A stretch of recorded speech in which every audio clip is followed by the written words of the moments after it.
the world to our faith, that the future shall belong to the free. Since this century's beginning, a time of tempest has seemed to come upon the continents of the earth.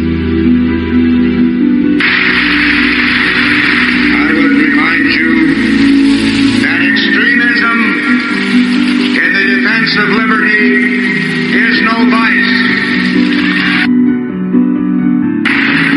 And let me remind you also that moderation in the pursuit of justice is no virtue.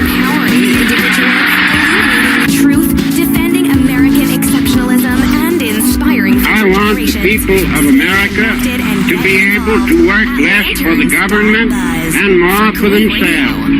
I want them to have the rewards of their own industry. This is the chief meaning of freedom. Until we can reestablish a condition under which the earnings of the people can be kept by the people, we are bound to suffer a very severe and distinct curtailment of our liberty. You're listening to the HollowNet podcast on the Lanterns Media Network. The new conservative resistance begins right here, right now.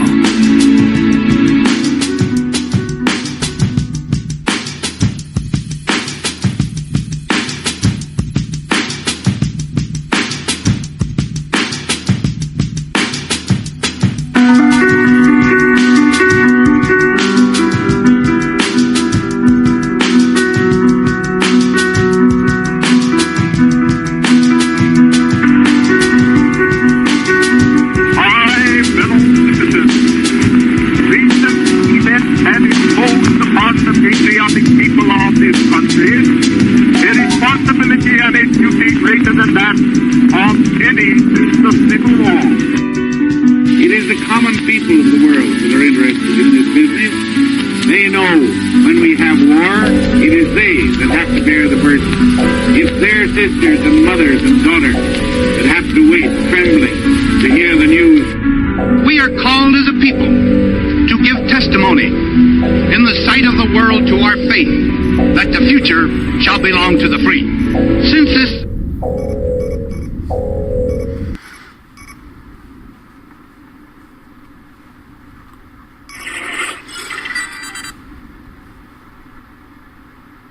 Lanterns authorization code accepted. Logging in. Your access to the HollowNet has been approved. Please stand by.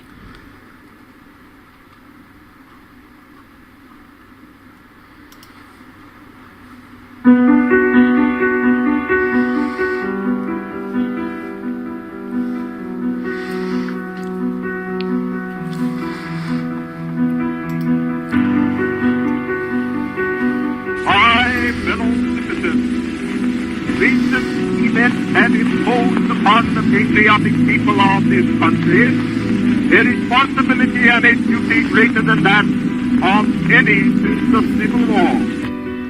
It is the common people of the world that are interested in this business. They know when we have war, it is they that have to bear the burden. It's their sisters and mothers and daughters that have to wait trembling to hear the news. we are called as a people to give testimony in the sight of the world to our faith that the future shall belong to the free. Since this century's beginning, a time of tempest has seemed to come upon the continents of the earth. I would remind you that extremism in the defense of liberty is no vice. And let me remind you also that moderation in the pursuit of justice is no virtue.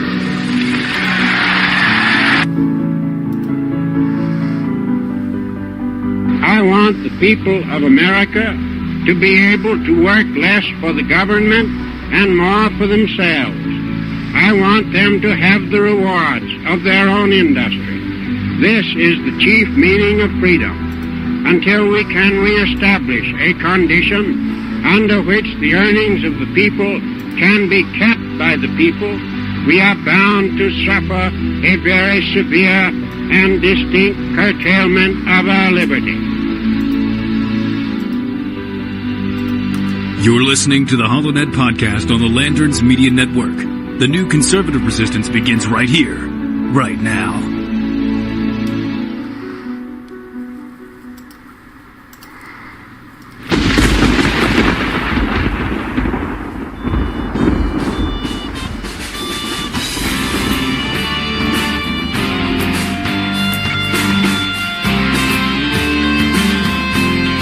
You're listening to the HollowNet on Lanterns Media Network. The millennial conservative resistance begins here.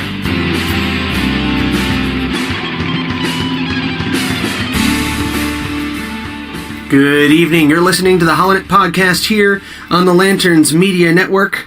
Sorry again, good evening. You're listening to the HollowNet podcast here on the Lanterns Media Network, and we are live. That's right, folks.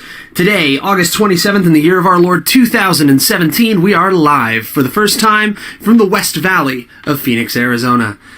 So thank you all for joining us today. We have a lot of show to get through, a lot of news that has been dumped on us here as the weekend opened on Friday. We found out that former Maricopa County Sheriff Joe Arpaio was granted an official pardon by President Donald Trump following the controversial lead-up and the very controversial commentary that he made at his rally here in Phoenix last week. So, it's been heating up on Twitter massively regarding this announcement. I came out and I actually had a little bit of a Twitter feud with a couple of friends of mine pertaining to this, chiefly because I took issue with the way that Congresswoman Nancy Pelosi chose to jump in and respond. And I'm going to read that tweet to you real fast, just to give you an idea of how badly this is blown up. So Nancy Pelosi tweeted out, "At POTUS's pardon, a fellow birther Arpaio makes mockery of rule of law and says communities of color can be targeted and abused with total impunity." Now, my tweet back was, "Sorry, ma'am, illegal immigrants do not qualify as a, quote, community of color. They do, however, qualify as criminals by definition. These are facts." We had a little bit of back and forth with Chris Merrill of 550 KFYI iHeartRadio. Chris and I, we have some pretty cool Twitter exchanges. I've been a guest on his program a couple times. Always glad to work with him. It's always a lot of fun. But I disagree with him on this one, and he said, real Sheriff Joe was holding people that weren't illegal immigrants. Being brown isn't reasonable suspicion. I replied to him that that's true, my friend. Citizens of Hispanic descent were wrongly swept up by the MCSO, but Nancy Pelosi's broad term is still flawed. Now, this is where, as they say, all hell breaks loose. A couple of people chimed in, decided to inform me that I'm apparently a neo-Nazi, so I properly inform them that I've never been a nationalist nor a socialist. I consider myself a constitutional conservative. I'm a Leo, and I enjoy long walks on the beach. So, there's that. And it's a strange world we live in now, where expressing an opinion that is contrary to what is the publicly accepted truth very quickly and very groundlessly will get you branded a neo-Nazi. So I want to take the opportunity in today's show to make myself completely 100% clear that Sheriff Joe Arpaio was investigated by the Obama Department of Justice, and I don't believe that investigation was done under good faith. That was a political witch hunt. Make no mistake. Sheriff Joe Arpaio directly and publicly defied the federal and very politically motivated guidelines that were provided. This was wrong of the federal government.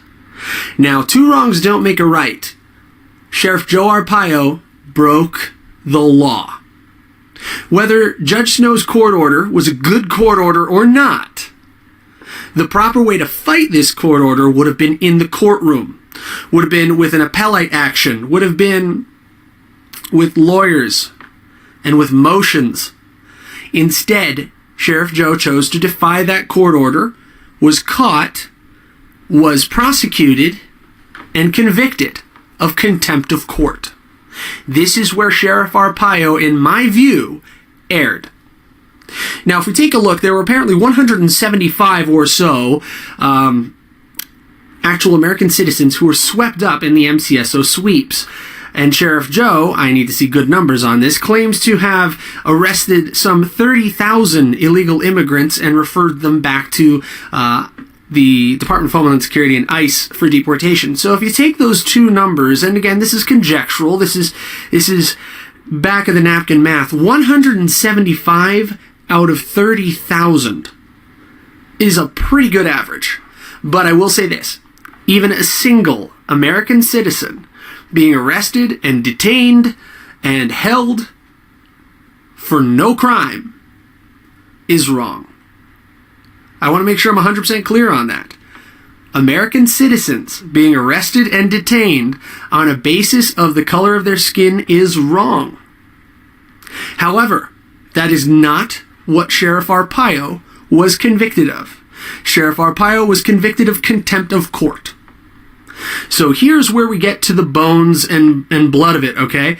Sheriff Arpaio has been pardoned by the President of the United States. This is completely within the rights, capacities, and powers of the President of the United States.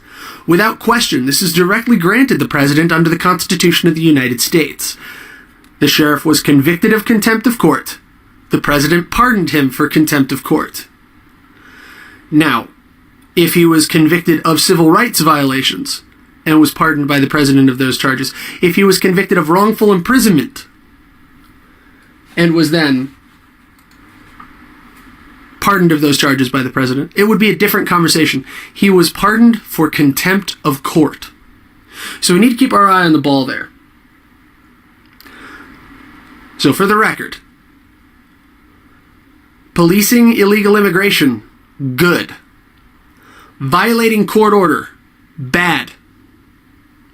At the end of the day, Sheriff Joe broke the law. At the end of the day, he was forced out of office in re-election, and we now have Sheriff Paul Penzone, who has systematically gone on to try to roll back a lot of what Sheriff Joe tried to accomplish by announcing that he's going to close Tent City and other things and other changes. I'm kind of on the fence about Sheriff Paul Penzone. I think he's doing a pretty good job so far, but I think the whole closing Tent City is a bit of grandstanding, and it's a bit of fulfilling campaign promises and running for office next go-round. But when it comes to Sheriff Joe, I took issue with Congresswoman Pelosi coming out and declaring illegal immigrants to be, quote, a community of color. Illegal immigrants, by definition, are not a community of color. What she's just done is she has equated illegal immigrants to Hispanics, illegal immigrants to Mexicans, which is what the sheriff himself was accused of doing. Two wrongs in this situation most certainly do not make a right. So you can't have it both ways. You can't say that illegal immigrants and Mexicans are not necessarily the same, or people of Mexican descent are not necessarily illegal immigrants, and then declare illegal immigrants a community of color. Illegal immigrants come in all shapes, sizes, and colors. There are illegal immigrants from Europe. I'm certain back east there are illegal immigrants from Poland, from the Ukraine, from Western Europe. There are illegal immigrants from everywhere. There are illegal immigrants from South Korea, India, all over the country. But point blank, you have to recognize that an illegal immigrant is someone who has broken the immigration laws of the United States. This does not necessarily mean they are a community of color. That is where Nancy Pelosi is wrong.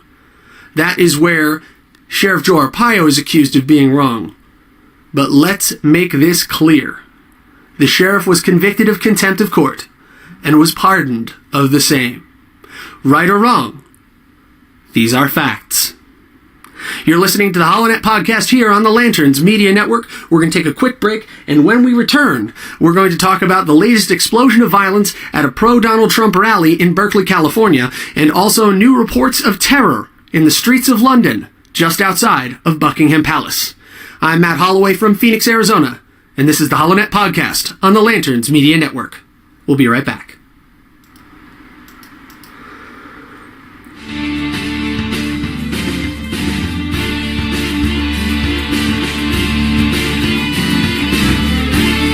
Hey, Facebook Live, how am I doing so far? see if I can open this up in another tab.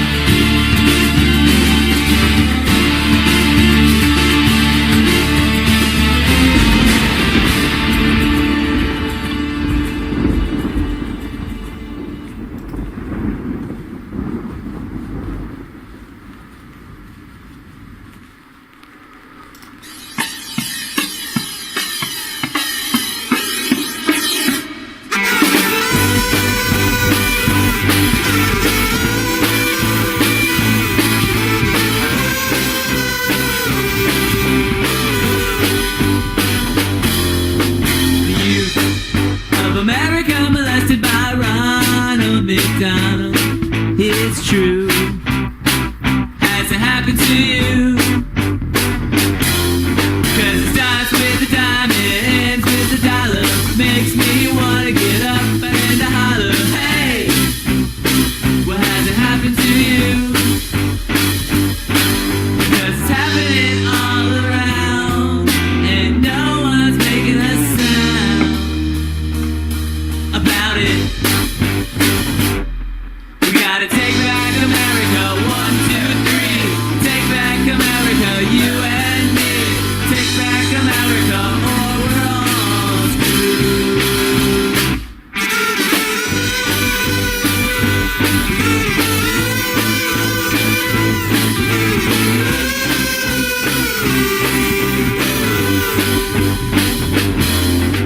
The heart of America polluted by a mind of greed.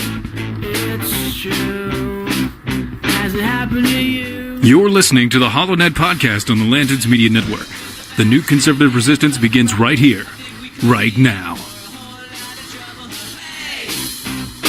What has it happened to you? Because it's happening all around, and no one's making a sound. No one's making a sound. No one's making a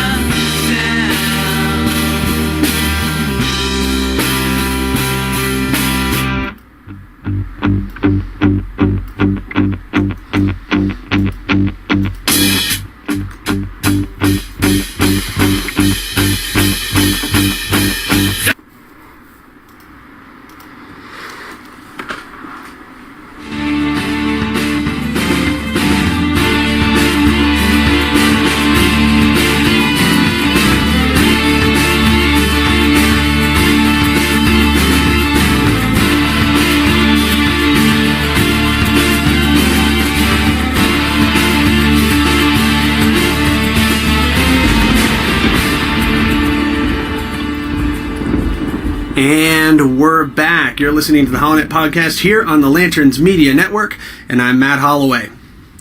Now we're going to go to a story from The Blaze by Beth Bauman. A pro-Trump and anti-Trump protesters clash in Berkeley, California. This came out just 2 hours ago. According to The Blaze, a right-wing Say No to Marxism in America rally was scheduled to take place in Berkeley, but organizers canceled the event over the fear of violence. A handful of rally participants still showed up, causing counter-protesters to come out of the woodwork en masse, according to the SF Gate. Now, counter-protesters held an event called Rally Against Hate, and that began at 10:30 a.m. near the Berkeley College campus. Police in the area prepared for potential clashes amongst the groups by blocking off West Crescent Park, which sits on the Berkeley campus, the Los Angeles Times reported. So, it seems that there's been yet another episode of shouting matches and ensuing threats of violence at a pro-Trump demonstration. According to the story... Let me get back here. Multiple groups from both sides of the political aisle filed requests for permits, but were denied, according to city officials. They denied at least 3 requests for permits. Amber Cummings, the organizers of the Say No More to Marxism in America rally, asked rally participants not to show up because the rally had, quote, lost its meaning. So, this is what's really creating a problem in our country. When organizers have great intentions for a rally, and they intend to bring together people of various beliefs, various groupings, various loyalties, if you will, under a common cause. And then for one reason or another, it spirals out of control. And it spills into the opposite side. Now, President Trump's rally here in Phoenix, there's been a video going around of a man being hit in the crotch with a projectile. Some people are saying it was a tear gas canister. I'm still saying it was a pepper ball. Sources at the site are right now torn as to whether or not appropriate warning was given to the crowd before the police began moving in. I, for the record, believe that Phoenix PD acted in good faith and that they exhibited outstanding control over the situation. It's what happens when you start throwing bottles and antagonizing the police while they are trying to clear the streets following a political event. So somebody started throwing bottles, somebody started throwing rocks, the police started marching and deploying tear gas canisters, and then we have a gentleman who, by the way, has been arrested. I can actually pull that up for you as well. The gentleman was arrested just the other day. Decided to haul off and kick a canister of tear gas back at the police. Apparently, he did this more than once, and as a result was subsequently arrested for assaulting an officer after taking what I believe to be a pepper ball, which is kind of a paintball, which is filled with the same stuff that's in pepper spray. Taking one of those right to the gift bag and, causing laughter nationwide. So now we're seeing that again in Berkeley. And I wonder, is this going to set the tone now for every single demonstration for the remainder of the Trump administration? Are we going to see this every single time where there is a right-leaning gathering and very, very quickly the left-wing elements of Antifa and Black Lives Matter respond, counter-protest, and all hell breaks loose? Because it feels like this is escalating, doesn't it? It feels like this is getting worse instead of getting better. So that's my concern, is that we seem to be watching the ability to protest in this country and the ability to gather peacefully break down. So that's our latest information from the pro-Trump rally located in Berkeley, California. And that was from the Blaze, Beth Bowman. Now, I want to take a couple of minutes, and I should have done this at the top of the show, but I'm going to do it now. And I wanted to take a moment of silence, silent prayer if you're the religious sort, a moment of reflection for those who are in the path and in the destruction of Hurricane Harvey right now. There have been reports coming in of severe flooding in the Houston area. Reports of a television station that was actually flooded out to the first floor and was unable to continue broadcasting from their studio, had to evacuate to the second floor and continue from an office. Just horrible, horrible events taking place in Houston, Texas right now. And I'd like to take a moment of prayer and reflection, let everybody know in Houston and in Texas as a whole that our thoughts and prayers are with you as you deal with this situation.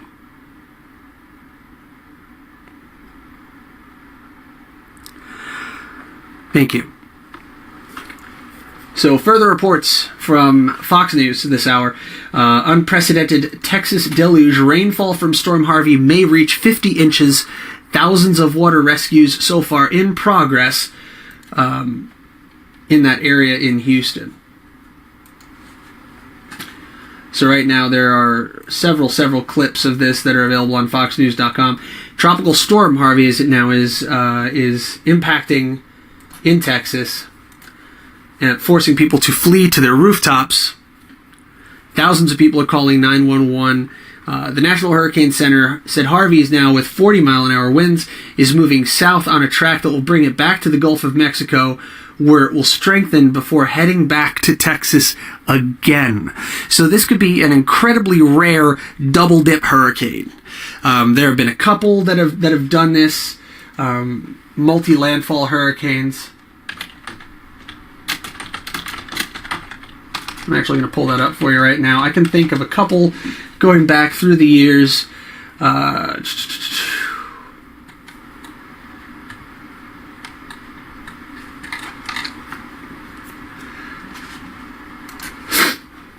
Sorry about that. There were a couple. I know back in my childhood there was actually a hurricane back in the day. They actually described it in The Perfect Storm, if you ever saw that book by Jung, or if you ever saw that movie, where a hurricane combined with a nor'easter storm and then retrograded back into the east coast of the United States and caused serious damage and destruction to the the Atlantic Northeast. And that was one example. But this could be truly disastrous in Texas, as now Tropical Storm Harvey goes south back into the warm waters of the Gulf of Mexico, can potentially regain strength and re-impact the Texas coast while rescue and recovery efforts are underway. So make sure you say a prayer for the people of Texas. If you have family and friends in Texas who have not yet evacuated, I would urge you not to go to Texas, as you will make the situation worse. Do not attempt to get to them. Just try to contact them and pray that they are able to emerge from this unscathed. So, Hurricane Harvey has so far been very interesting in that the president has gotten flack, believe it or not, for declaring a state of emergency early on in this crisis. Comparatively to Hurricane Katrina in the days of President Bush, there was an insufficient reaction to the storm. But now it seems that a reaction in advance to the storm is gathering criticism for the president. So what are your thoughts on that? Right now you can join us. We're live. You can chat us on Facebook Live, answering chats there. We're also on Twitter. Tweet at Matt D. Holloway or at the HollowNet. I'm being told there's a slight echo going on in the show. I'm going to see if there's anything I can do about that. Thank you to Amy for shouting that out to us.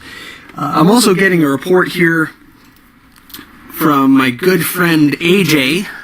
That's AJ with Common Sense Radio, of a Washington Post article of a politician who wants to persecute dreamers to distract from his own felony trial, referring to let's see here, Attorney General Ken Paxton of Texas. So we'll try to touch on that with AJ when we get back. I'll see if I can chat him up real fast and see what's going on there. Well, we're going to take a quick break, and when we return, we're going to be discussing the latest terror attack to have struck the Western world, in which an assailant, a 27-year-old, I believe, produced a 40-inch long sword and challenged police in front of Buckingham Palace in England. You're listening to the HollowNet podcast on the Lanterns Media Network. I'm Matt Holloway. We'll be back after a short break.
Patriotic people of this country, a responsibility and a duty greater than that of any since the Civil War. It is the common people of the world that are interested in this business. They know when we have war, it is they that have to bear the burden. It's their sisters and mothers and daughters that have to wait trembling to hear the news. We are called as a people to give testimony in the sight of the world to our faith that the future shall belong to the free. Since this century's beginning, a time of tempest has seemed to come upon the continents of the earth. I would remind you that extremism in the defense of liberty is no vice. And let me remind you also that moderation in the the pursuit of justice is no virtue.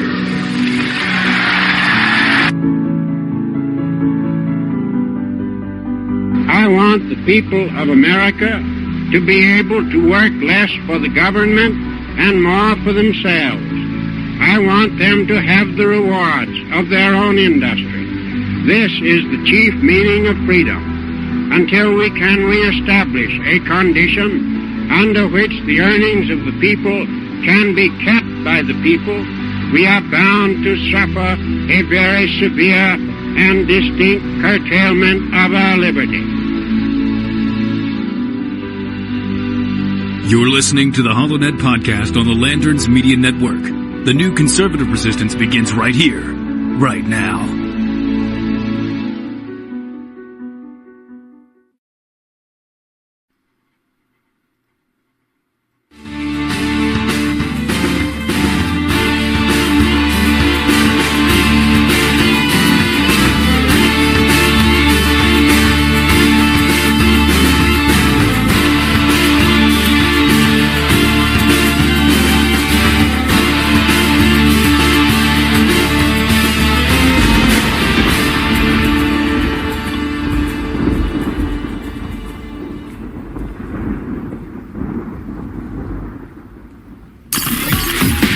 You're listening to the Lanterns Radio Network. We are the network dedicated to empowering the individual, illuminating the truth, defending American exceptionalism, and inspiring future generations. Stay connected and get involved at lanterns.buzz for great radio. Get commentary and news of the day. Lanterns.buzz.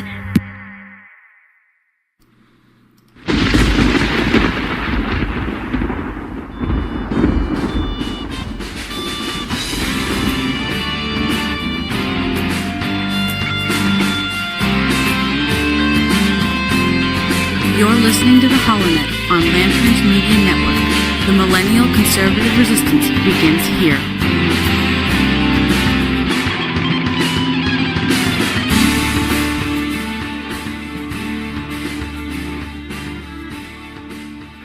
And we're back. You're listening to the HollowNet podcast here on the Lanterns Media Network from Phoenix, Arizona. I'm Matt Holloway. Now, latest news we have now tells us that there has been a terror attack in London, England. Apparently, in front of Buckingham Palace, an assailant brought out a 40-inch long sword and challenged police. Now, this is a new one. I'm not familiar so far with anybody running up to Buckingham Palace or really to any other government building brandishing a sword. This is something that is straight out of the novels. Apparently, he ran up to the Buckingham guards shouting Allahu Akbar and was promptly arrested in the scuffle that ensued.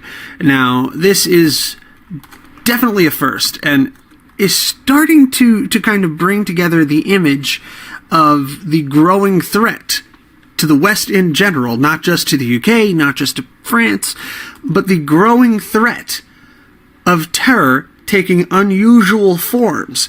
Now, this is BBC News, approximately 13 hours ago. Excuse me, still working off some allergies. But according to the BBC, a 30-year-old man has been arrested on suspicion of terror offences in search of property in West London is being carried out. It comes after a man drove at police outside of the Queen's official residence. Excuse me. A 26-year-old man was arrested at the scene on Friday. Apparently, he repeatedly shouted Allahu Akbar as a CS gas canister was used to quickly restrain him. The three unarmed Westminster police received minor injuries after the man produced a 40-inch blade to assail them with. This is absolutely insane. So we have people running at police, wielding, again, I'm sorry, that measurement may not have been accurate, a 4-foot sword hidden in the passenger side footwell of his car. That's nuts! So let's break it down. We have a man charge police in a vehicle in front of the home of the Queen with a 4-foot long sword. we have on the streets of Berkeley violence erupting after a relatively short, but again, somewhat violent dispersal of protesters here in Phoenix, Arizona. This week, the president has pardoned Sheriff Joe Arpaio, which is sure to create additional hurt feelings in the greater Phoenix area. And now we also find in our Friday news dump that President Trump has authorized the transgender ban. Getting this from The Hill, that the battle has begun over implementing Trump's transgender ban. The White House's Friday guidance to stop accepting transgender people into the military and to potentially oust those already serving will be difficult to implement fully, according to legal experts. Directly from the presidential memoranda, quote, "In my judgment, the previous administration failed to identify a sufficient basis to conclude that terminating the department's long-standing policy and practice would not hinder military effectiveness and lethality, disrupt unit cohesion, or tax military resources, and there remain meaningful concerns that further study is needed to ensure that continued implementation of last year's policy change will not have those negative effects. Accordingly, by authority invested in me as President and Commander-in-Chief of the Armed Forces of the United States, under the Constitution and the laws of the United States, including Article 3 of the Constitution, I am directing Secretary of Defense and the Secretary of Homeland Security with respect to the U.S. Coast Guard to return to the long-standing policy and practice on military service by transgendered individuals that was in place prior to June 2016 until such time as a sufficient basis exists upon which to conclude that terminating that policy and practice would not have the negative effects dismissed above." So, this appears to be the basis of President Trump's new premise.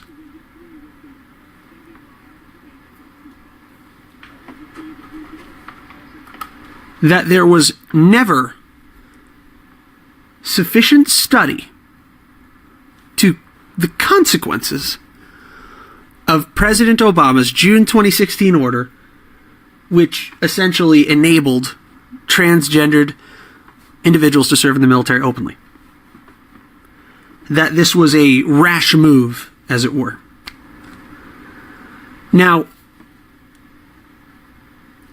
I think what we need to do is we need to decide what side of the fence we're on this. Is it a good thing? Is it a bad thing? The president doesn't say. What the president says is that there were insufficient data in June 2016 to make this command, and that additional study is needed. So the question here is, will the Department of Defense be carrying out a study now in order to determine the effect of having transgendered members of the military, or is this kind of a pocket veto and the verbiage here that is being used is a bit of an out? Now, it's very, very uncommon for President Trump to be indirect in his speech. So I think this announcement, this memoranda from the White House, probably comes under heavy consultation and heavy advisement from the new powers that be within the Trump administration to ensure that if this does, which it will, cause a PR black eye to the White House, that there's ground to go to, that they're simply reversing what was an ill-conceived move by the Obama administration. So, what the meat and potatoes of this order entails: A, it maintains the current effective policy regarding accession of transgender individuals into military service beyond January 1, 2018, until such a time as the Secretary of Defense, after consulting with the Secretary of Homeland Security, provides a recommendation to the contrary that I find convincing, and B, halt all use of Department of Defense and Department of Homeland Security resources to fund sex reassignment surgical procedures for military personnel, except to the extent necessary to protect the health of an individual who has already begun a course of treatment to reassign his or her sex. So essentially, anyone who is currently undergoing a procedure has been grandfathered in. But after January 1st of 2018, this will cease, on the basis that insufficient study was made. Now, I would be very intrigued to see whether there's actually any study made of this by the Department of Defense or by the Department of Homeland Security after the fact. I don't believe there will. I believe this is just a quiet way to kind of put President Obama's 2016 order to bed in a politically facile and expedient way. Now, how do I feel about this? I'm not in the military. I know that many people have compared the cost of Viagra in TRICARE, which is apparently staggering, to the cost of transgender operations in TRICARE, which by comparison is minimal. So we're paying more to activate people's sex organs than we are to add them or remove them, would be the notion there. A good friend of mine, Stephen Airy, one of our defenders of American exceptionalism, says, "Get your new gender today, or don't ask the military to fund it." Now, we're breaking into territory here that the defenders of American exceptionalism already addressed. That's Stephen Airy and Dylan Lyles over on the Defenders of American Exceptionalism. So I recommend you listen to their show for a little more detail about it, because I'm not going to go as deep as they did, I don't think.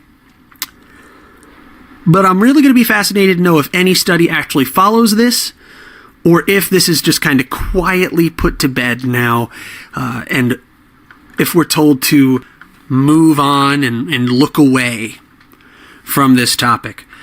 I think the left is going to keep bringing it up, though. I think it's going to continue to persist for quite some time until we finally have to grapple with the concept. Does it degrade our military to allow for transgenderism in uniform? Does it degrade our combat performance and our combat effectiveness?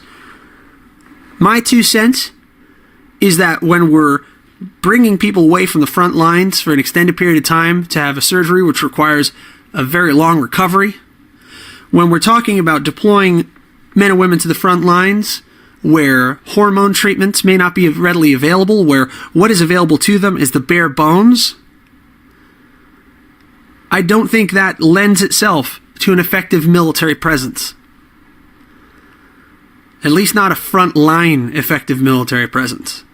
So perhaps that's the middle ground there that can be sought, is that in the way that for the longest time women were not permitted to carry a front-line combatant role. Perhaps a modified duty for those transgendered individuals would be in order here, where they are excluded from frontline combatant operations due to the lack of available medical care to meet their needs. They would need to be redirected toward logistical or support positions. This is potentially a middle ground that could be drawn to allow these American patriots to continue to serve in our military, but not degrade our overall combat efficacy. So with that, I think I'll put that subject to bed, and I'd like to hear what you think on Twitter. Jump into the Facebook conversation.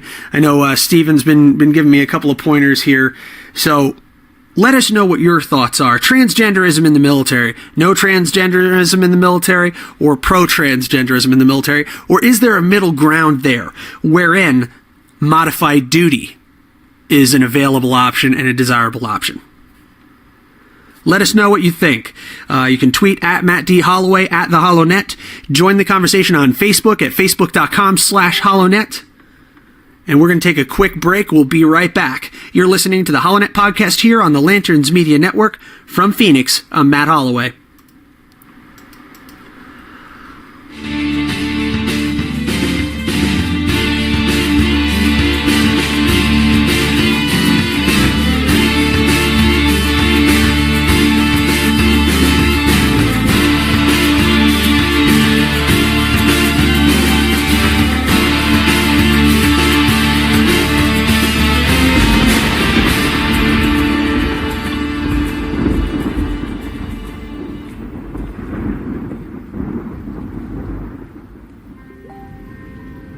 Hey everyone, this is Matt Holloway, and I hope you're enjoying our podcast so far. It's been exciting putting this together for you, and I'm looking forward to many more to come. I did want to let you know that in setting up the HollowNet and getting everything launched here, we've gone ahead and set up a page on Patreon.com. Now, if you haven't heard of Patreon, Patreon is a website that's similar to other crowdfunding sources that allows you to support on a month-to-month basis those sources, those artists, and those groups that you really care about and that you're passionate about. And I hope that we can ignite passion in a lot of people to become more involved in the political process, and also to become involved in the conversation and to keep that political dialogue alive. So I'd like to humbly ask you today to consider becoming a patron of the HollowNet on Patreon.com, and you can access that at Patreon.com/the HollowNet. We have various levels of patronage. You can become a patron for as little as $1 a month, which unlocks exclusive content for the Patreon community, such as a feed of patron-only content. Then you have a $5 option, which gives you behind-the-scenes access to blog about the different inspirations that we have. It'll give you access to patrons-only polling. And then we have a $10 option, which gives you a signed digital poster plus everything else. $20 option, which gives you name in the credits on the site, and all other rewards. And we even have a segment sponsor package available on Patreon, which is $125 a month, which entitles you and your business to a 60-second ad as a segment sponsor during the podcast, of course, subject to content approval. So if you would like to become a patron of the HollowNet, we would be greatly thankful to you, and it's going to go toward a solid cause of generating this sort of millennial constitutional conservative content that is so lacking in our media today. So thank you for your time, for your consideration, and for being a part of the HollowNet. Here we hold the line against the night, and the millennial conservative resistance begins here.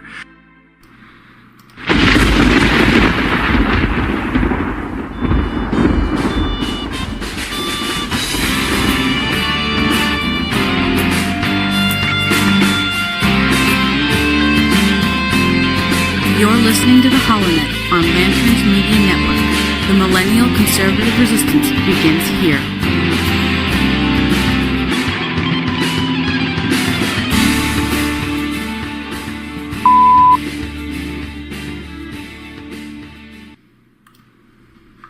I'm a little bit slow on getting the Facebook Live feed to come back at the same time as my Spreaker feed, so nobody else got to hear me censor myself saying holy crap. But we are 47 minutes in to our first live HollowNet podcast here on the Lanterns Media Network. And before we go, I wanted to direct your attention to one of the latest blogs out on lanterns.buzz. That's lanterns.buzz. Coming to us from Teresa Monroe Hamilton. This story came out just yesterday. Communist Antifa group calls for armed insurrection, seizing property and violence against police. Apparently, the revolutionary abolitionist movement is responsible for this one. And Teresa writes, I don't remember a time that we just tolerated domestic terror groups like this in the U.S. The media is actually helping and promoting them. Philadelphia is about to get their own Antifa cell. They're armed and violent, too. They take their cue from convicted terrorists and murderers. They have a white-hot hatred of police and advocate violence against them. They don't believe in private property, that's the anarchist in them, and so they call for the seizing of private property. Best of all, though, are their calls for an armed insurrection and revolution. They are the epitome of a revolutionary Marxist group. So that is coming to us from Teresa Monroe Hamilton on lanterns.buzz, that apparently there is a new group growing in the Philadelphia metropolitan area, and that is the Revolutionary Abolitionist Movement, or RAM. They're now raising funds for their terror cell and have not been bashful about doing so. Excuse me. They feel that Woo, those allergies are getting me. They feel that black Americans are heavily persecuted, and one of their slogans is, burn down the American plantation. Now that's kind of funny. That's kind of really funny, because if I recall correctly, somebody who coined the phrase of the American plantation, or has used it in a very realistic and very erudite fashion, is none other than Dinesh D'Souza, who actually referred to the urban plantations here in the United States, where the progressive Democrat liberal left has kept so many African Americans both physically and ideologically imprisoned since the 1800s. So think about that.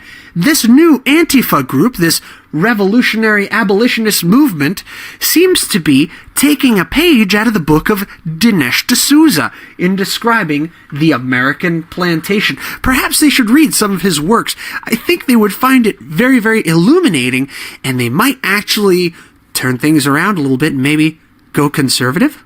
Maybe they'll realize that the shackles on America today are the shackles of the progressive movement, of the liberal progressive left that has worked tirelessly for the last century to imprison us all in the shackles and yoke of the government.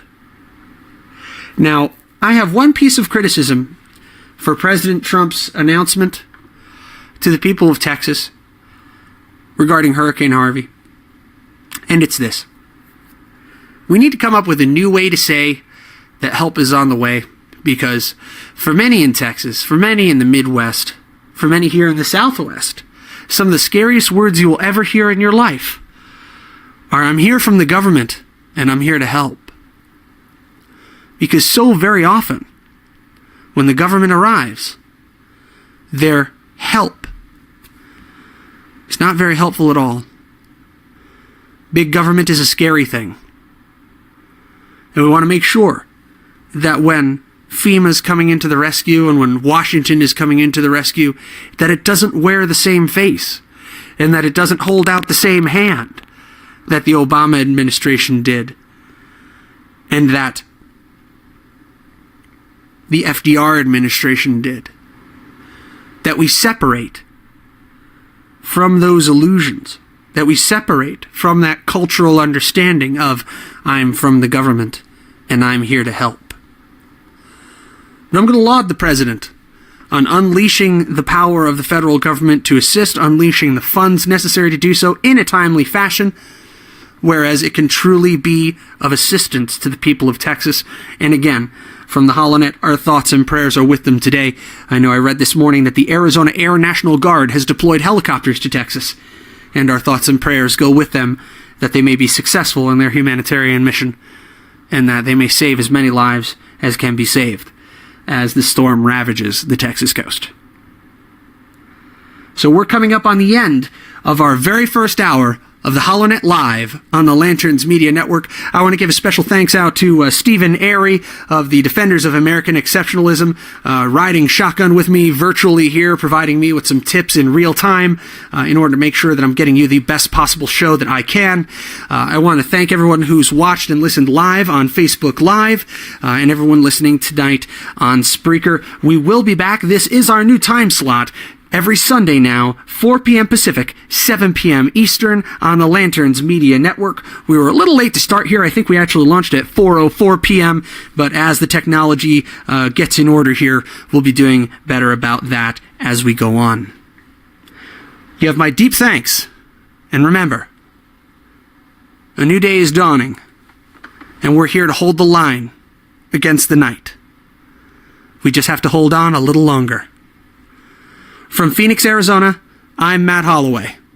You're listening to the HollowNet podcast on the Lanterns Media Network. Good night. God bless you. And God bless the United States of America.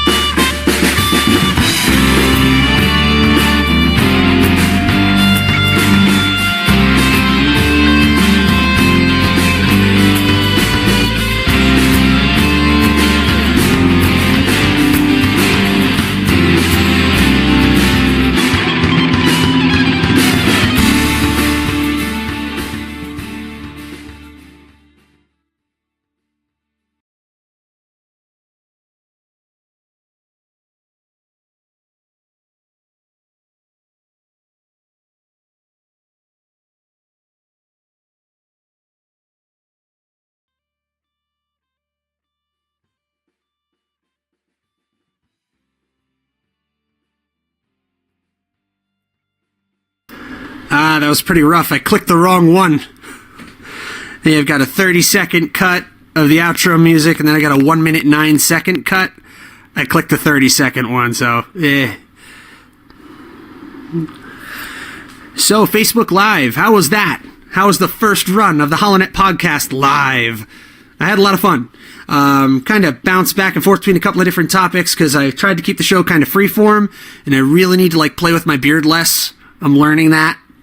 I hope it was a lot of fun for you. I hope you enjoyed watching, and I hope that you got something good from it.